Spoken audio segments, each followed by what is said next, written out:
Y hemos visto que estas medidas de exoneración de IGB no han dado los resultados esperados. Lo hemos visto con los combustibles, lo hemos visto con los 5 productos de la canasta familiar.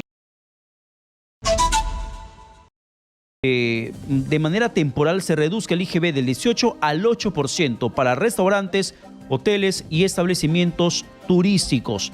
Pero ¿realmente eso va a surtir algún impacto positivo? Porque lo que hemos visto con la exoneración temporal del IGB a los precios de primera necesidad, de los alimentos de primera necesidad, de repente tendría que ser el mismo panorama en estos momentos. Estamos en la comunicación con Carlos Castro, decano del Colegio de Economistas de Lima. Señor Castro, buenas noches, bienvenido a Exitosa. Buenas noches. En primer lugar, agradecer a Exitosa Te Escucha y en especial a tu persona, Pedro, de esta convocatoria, de esta invitación. Al respecto, sí, hemos visto hoy día la noticia de que se ha aprobado a través de la Comisión de Economía, ¿no?, este proyecto de ley en que se estaría reduciendo, ¿no?, el IGB del 18% al 8% en lo que es actividades principales en cuanto a los servicios de restaurantes, hoteles y alojamientos.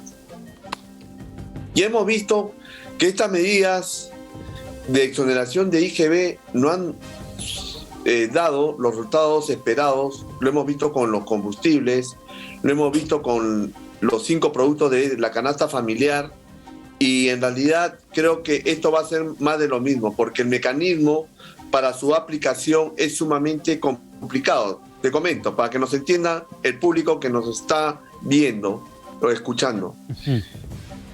¿Cómo vamos a trabajar, digamos, si gran parte de estas pequeñas empresas denominadas MIPES, ¿no?, en el rubro turístico, imagínate que están siendo o están ocupando la función de proveedores de bienes y servicios con una mediana y gran empresa, ¿correcto? ¿Cómo va a ser el mecanismo de, digamos, de que esta medida sea beneficiosa a otras empresas que no tienen la exoneración? Sabemos que existe el sistema de crédito fiscal y creo que esto no va a funcionar.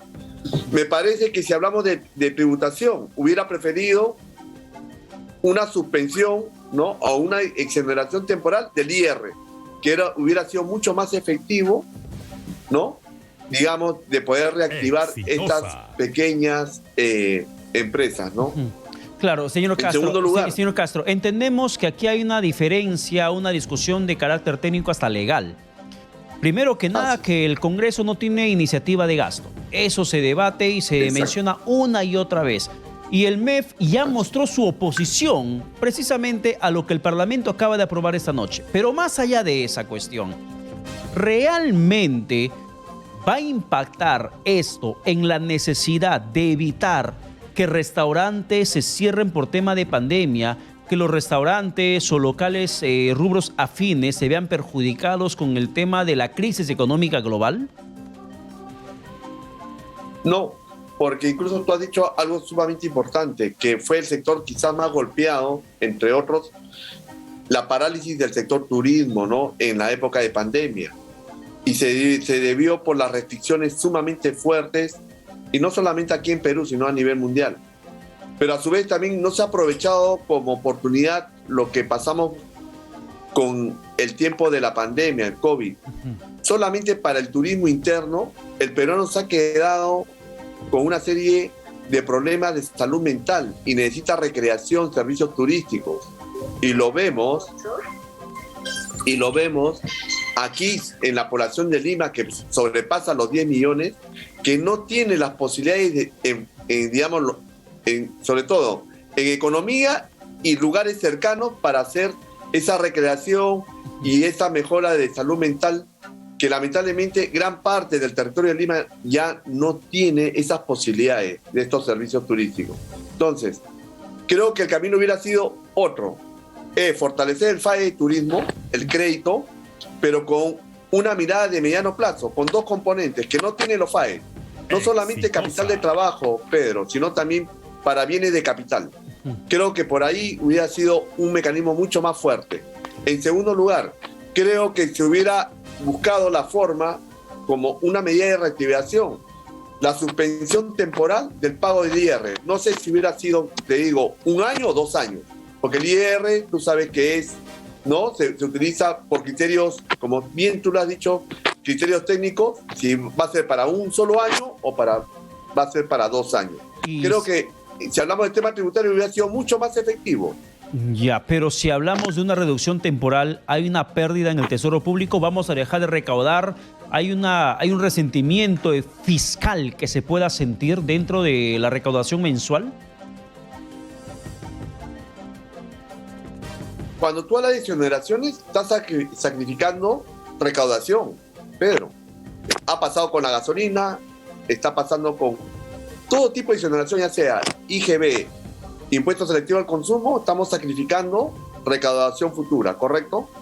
Pero lo hace ¿para qué? Para atender, digamos, sectores que han sido golpeados por diferentes factores, ¿no? Y ahora que tenemos un problema serio por los también factores externos de una recesión mundial, la falta de empleo y de la supervivencia de estas unidades económicas, porque eso es lo que se busca, cómo ver la manera, la viabilidad de la sostenibilidad de estas unidades económicas. Ya, señor. Ese debe ser el objetivo. Claro, pero... Y en base a ello, ver qué herramientas se pueden ir implementando. Ya, señor Castro. No solamente ver el tema tributario, hay otros temas también que tienen que ver de cómo la formalización le trae otros beneficios. Ya, señor Castro, de crédito. Sin embargo, perdone que le interrumpa, pero el tiempo nos está ganando. Sin embargo, sí, la parte técnica lo estamos comentando. ¿Cuánto afecta, cuánto impacta, beneficio, no beneficia, se cierran o no se cierran los locales, restaurantes, hoteles o los alojamientos?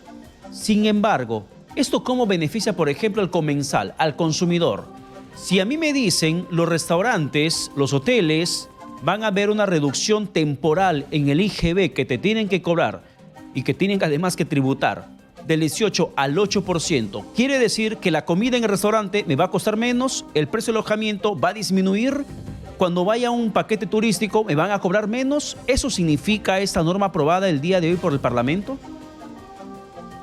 No es así, porque hay un gran margen de informalidad. Muchos de nosotros a veces comemos en un restaurante, ¿no?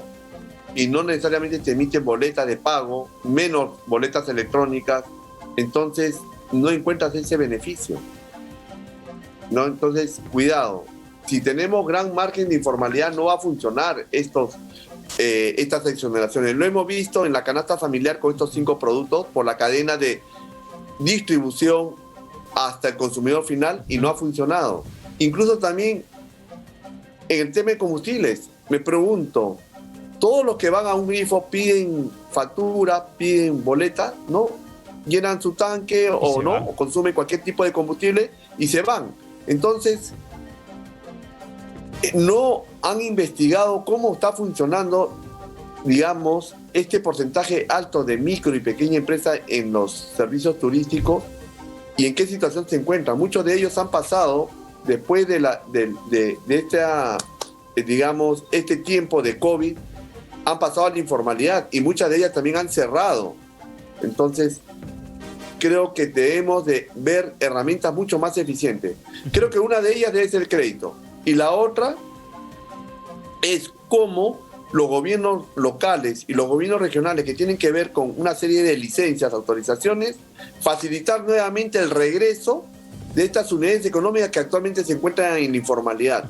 Tenemos que vender la idea de que la formalización es un beneficio.